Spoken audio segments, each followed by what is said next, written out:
அனைவருக்கும் வணக்கம்.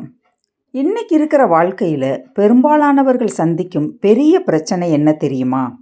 பண கஷ்டம்தான். எவ்வளவு சம்பாதிச்சாலும் பத்தலை, மனம் நிம்மதியாக இல்லை, கடன், கவலை, பயம் இதெல்லாம் வாழ்க்கையை சுமையாக மாற்றுது.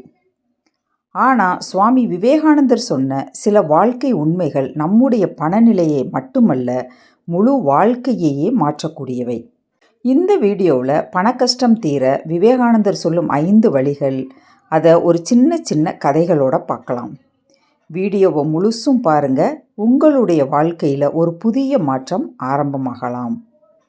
1. தன்னம்பிக்கை இல்லாதவன் முன்னேற முடியாது.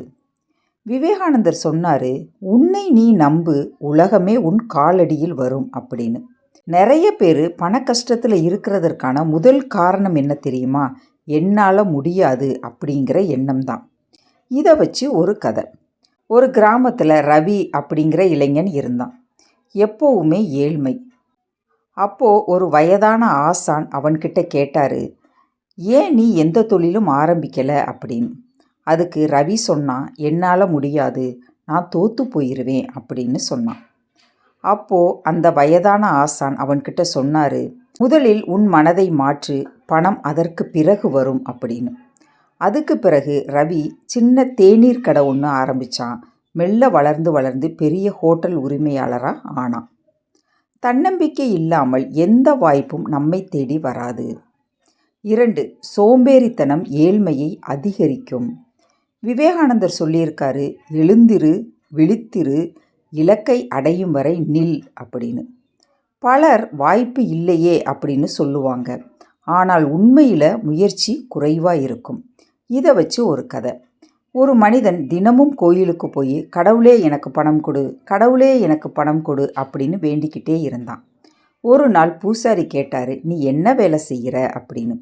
அதுக்கு அவன் சொன்னான், வேலை எதுவுமே செய்யலை அப்படின்னு. அதுக்கு பூசாரி சிரிச்சுக்கிட்டே சொன்னார், விதை போட்டால்தான் மரம் வளரும் அப்படின்னு.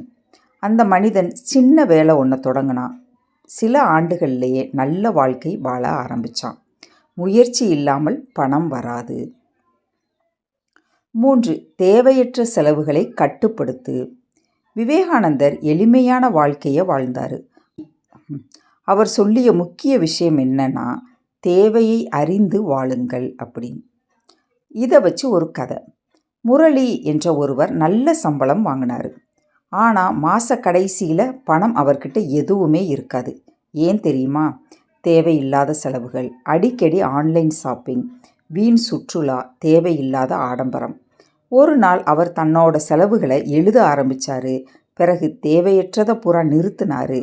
6 மாதத்தில் கடன் குறைஞ்சு சேமிப்பு அதிகரித்தது. சம்பாதிப்பது முக்கியம், ஆனால் சேமிப்பது அதைவிட முக்கியம். 4. புதிய திறமைகளை கற்றுக்கொள். விவேகானந்தர் சொன்னார், கற்றல் நிற்கும் இடத்தில் வளர்ச்சி நின்றுவிடும் அப்படின்னு. இதை வச்சு ஒரு கதை. ஒரு இளைஞன் வேலை இல்லாமல் கஷ்டப்பட்டான். அவனுக்கு டிகிரி இருந்தது, ஆனால் எந்த திறமையுமே இல்லை. பிறகு அவன் மொபைல் ரிப்பேர் கற்றுக்கிட்டான். சின்ன கடை வச்சான். இன்னைக்கு பல பேருக்கு வேலை கொடுக்குறான். பணம் சம்பாதிக்க முதலில் திறமை தேவை. 5. பிறருக்கு உதவி செய். விவேகானந்தர் சொல்லியிருக்காரு, மனித சேவையே மகேசன் சேவை அப்படின்னு. நாம் பிறருக்கு உதவும் பொழுது வாழ்க்கையில் நல்ல வாய்ப்புகள் திரும்பி வரும். இதை வச்சு ஒரு கதை. ஒரு ஏழை முதியவர் தினமும் சிறிது உணவை பசித்தவர்களுக்கு கொடுத்தார். அவர்கிட்ட யாரோ கேட்டாங்க, உங்களுக்கே பணம் இல்லை, ஏன் கொடுக்குறீங்க அப்படின்னு. அவர் சிரிச்சுக்கிட்டே சொன்னார், கொடுக்கும் கை ஒரு நாளும் காலியாகாது அப்படின்னு. சில மாதத்திலேயே அவருடைய மகனுக்கு நல்ல வேலை கிடைத்தது. அவர்களின் வாழ்க்கையே மாறியது.